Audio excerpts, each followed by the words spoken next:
I speak to you today with feeling of profound sorrow. Throughout her life, Her Majesty the Queen, my beloved mother, was an inspiration, an example to me and to all my family, and we owe her the most heartfelt debt any family can owe to their mother, for her love, affection, guidance, understanding, and example. Queen Elizabeth was a life well lived, a promise with destiny kept, and she is mourned most deeply in her passing. That promise of lifelong service I renew to you all today, alongside the personal grief that all my family are feeling. We also share with so many of you in the United Kingdom, in all the countries where the Queen was head of state, in the Commonwealth, and across the world, a deep sense of gratitude for the more than 70 years in which my mother, as Queen, served the people of so many nations. In 1947, on her 21st birthday, she pledged in a broadcast from Cape Town to the Commonwealth to devote her life, whether it be short or long, to the service of her peoples. That was more than a promise. It was the profound personal commitment which defined her for life. She made sacrifices for duty. Her dedication and devotion as sovereign never wavered, through times of change and progress, through times of joy and celebration, and through times of sadness and loss. In her life of service, we saw that abiding love of tradition, together with that fearless embrace of progress, which makes us great as nations. The affection, admiration, and respect she inspired became the hallmark of her reign. And as every member of my family can testify, she combined these qualities with warmth, humor, and an unerring ability always to see the best in people. I pay tribute to my mother's memory, and I honor her life of service. I know that her death brings great sadness to so many of you, and I share the sense of loss beyond measure with you all.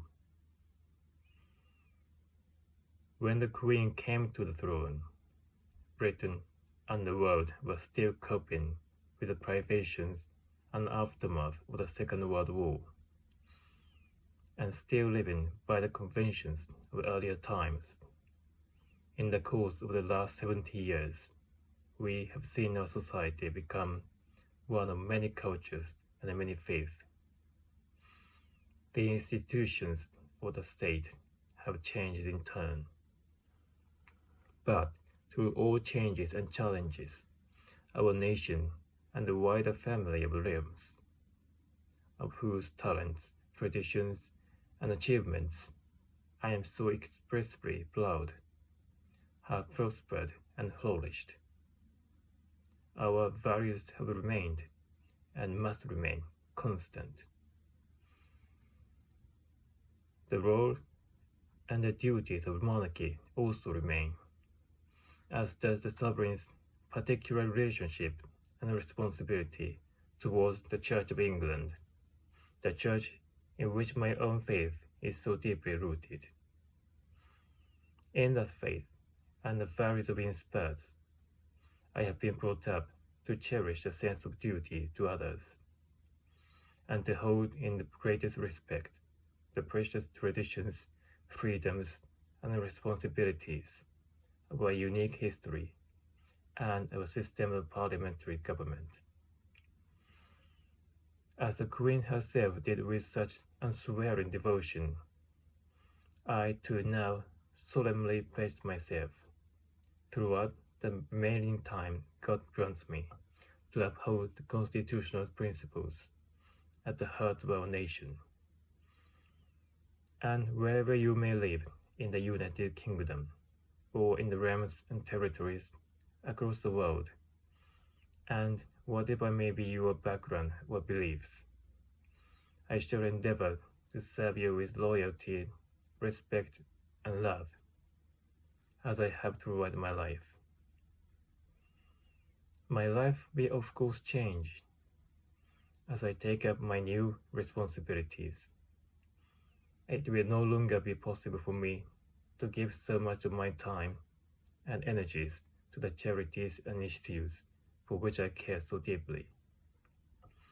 But I know this important work will go on in the trusted hands of others. This is also a time of change for my family. I count on the loving help of my darling wife, Camilla. In recognition of her own loyal public service since our marriage 70 years ago, she becomes my queen consort. I know she will bring to the demands of her new role the steadfast devotion to duty on which I have come to rely so much. As my heir, William now assumes the Scottish titles which have meant so much to me. He succeeds me as Duke of Cornwall and takes on the responsibilities for the Duchy of Cornwall, which I have undertaken for more than 5 decades. Today, I am proud to create him Prince of Wales, Prince of Cymru, the country whose title I have been so greatly privileged to bear during so much of my life and duty. With Catherine beside him, our new Prince and Princess of Wales will, I know, continue to inspire and lead our national conversations, helping to bring the marginal to the center ground, where vital help can be given. I want also to express my love for Harry and Meghan as they continue to build their lives overseas.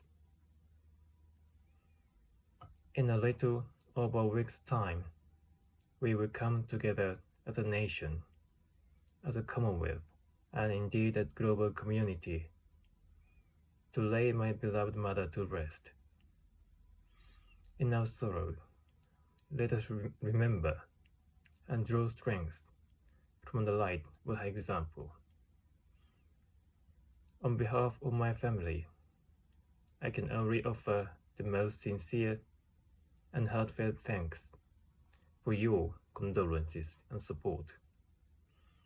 They mean more to me than I can ever possibly express. And to my darling Mama, as you begin your last great journey to join my dear late Papa, I want simply to say this. Thank you. Thank you for your love and devotion to our family and to the family of nations you have served so diligently all these years. May flights of angels sing thee to thy rest.